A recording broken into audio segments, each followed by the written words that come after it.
and gentlemen, my name is Easton Verdusco, and I'd like to welcome you all to my transitional presentation of learning.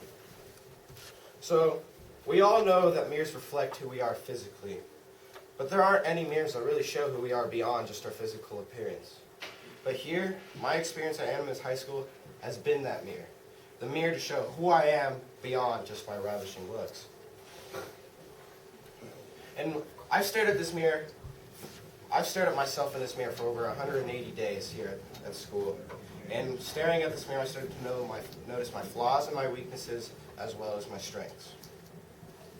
Something that this mirror has shown me was that at the beginning of the year, I was not a very strong reflector, but through my experience here, I've gained and became more than just a reflector. As all of you know, I was recently in a situation with TJ Rifkin. It was not a positive situation, and I was not proud of what I've done in that situation. This problem with TJ and I have been happening for over 3 years or so, ever since 7th grade. It started out small, and then as the years went on, it started to escalate. It really started to climax around lacrosse season, and there was a poster made about him that demoralized him, and that I was actually very disappointed in myself to be a part of, now that I looked back on that. But we had a meeting about this situation, and during this meeting, I looked back. I stared into this mirror, looking at myself, thinking, wow, what I did really was wrong. I really hurt TJ, and I could honestly see how he feels and why he's lashing out like this. And also I thought, you know, you never see yourself in the mirror. You never see yourself, actually. You only see reflections of yourself. So you have to decide whether you want that reflection to perceive who you truly are or someone who you aren't. And so I looked into this mirror and I saw that I truly wanted to show that I'm a good person. And so I chose a different consequence than what I was originally given. Originally, I had to just write TJ an apology letter for the actions that I've done. But I realized that my actions and my involvement were more severe, so I chose a more severe consequence for that. So I ended up also having in-school suspension and writing TJ a letter. And I chose this consequence myself. And now, I bet you guys are all wondering why I brought a bottle of scotch to my presentation on learning. But I'll get to that in a second. So, in Spanish class around November, we did a Day of the Dead project. And we memorialized somebody who's passed away in our lives. And at the time, I memorialized my great-grandmother who recently passed away. I was very close to my great-grandmother. I loved her very much, and I still do love her. And so I knew I wanted to memorialize her in this project, but it was really hard for me because I had all these barriers, all these emotional barriers. But I had to sit there after school, during class, and stare at myself in this mirror to get past my emotional barriers and to figure out how can I memorialize my grandmother in a positive way while still meeting the project requirements. And so after staring in this mirror, I realized that my grandmother had a great love for scotch. She used to drink a glass of scotch almost every day, and sometimes she would even think that the employees at her nursing home were drinking her scotch when she just forgot she drank a glass of scotch last night. So I did a Day of the Dead skull on a bottle of scotch in order to represent her. And my father and I worked on this, and I asked my grandmother and my mother how this would work out. And they said it would be a great idea. But really, what made me able to do that was by staring myself in this mirror, looking at myself. But there's no doubt that throughout my experience here at Animas High School, that I have grown as a reflector, and I have learned to look at myself in this mirror and beyond what I am just on the outside. Even now, at the very end of the school year, during my transitional presentation of learning, I'm staring at myself in this mirror, looking back on my entire school year, on my entire academic experience, and my entire life, actually, to make a very big decision. And that decision is whether I want to continue my academic career here at Animas High School or at Durango High School. Thank you.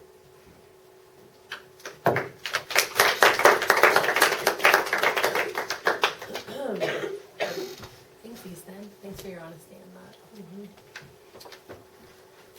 Houston, if you could go back and choose one project this year to refine, what would it be and how would you refine it?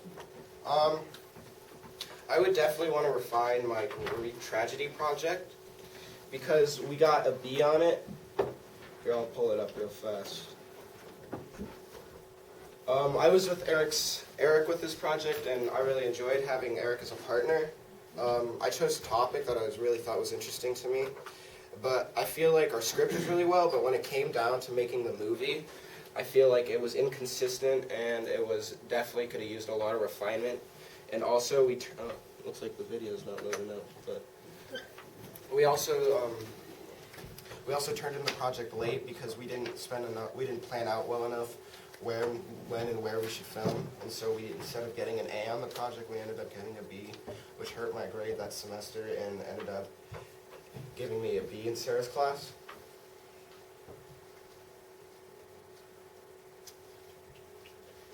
Is that the one that you did with Eric? Oh, okay. Remember when he kept on coming and bugging you to use your room? And how would you refine that? I would refilm it because our acting wasn't that well, because I'm not a professional actor myself.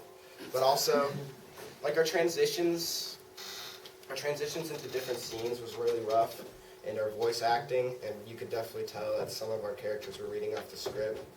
So maybe memorize it a little more before we filmed. How has project-based learning influenced your learning and your production of work? As most of you know, I work at my parents' restaurant, East by Southwest, and project-based learning is very hands-on, and I really enjoy that, and it's showed me that how I need to refine all my things, and that goes to when I make sushi. When I'm making sushi at the sushi bar for customers, I need to make sure it's top quality. I need to refine it until it's good enough that I can sell to my customer in order to make my dad happy and my customer happy.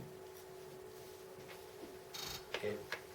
What might you want next year's teacher to know about your work habits? I'd like her to know, or him or her to know, that my work habits are actually very inconsistent. I have periods of time where I really buckle down and do work, and I am really productive. But there's also other times where I just give up. I'm just kind of done with school, and I just don't want to do anything. And during humanity, you can see that within my humanities grades, especially from last semester. You can see that at the beginning of the year, I definitely did not want to be here. So you can see that my grades were really low. I didn't turn in many assignments, but then as through the middle of the semester, my grades started to improve. I started to get A's and B's on all my assignments that I turned in. But then as the semester ended, I was just done with school. I just wanted to go on to winter break and go skiing. I started to not turn in assignments again and turn them in late. So I'd like my teacher to know that. How has a relationship with a faculty member helped you be more successful in school this year? I actually have a really close connection with my advisor, Steven Sellers, even though I've had him for only one semester. I really connected to him because he says he went through a lot of the problems I'm going through when he was in high school. Like, he was a troublemaker, yet at the same time, he was a good student. So he's kind of just in this balance.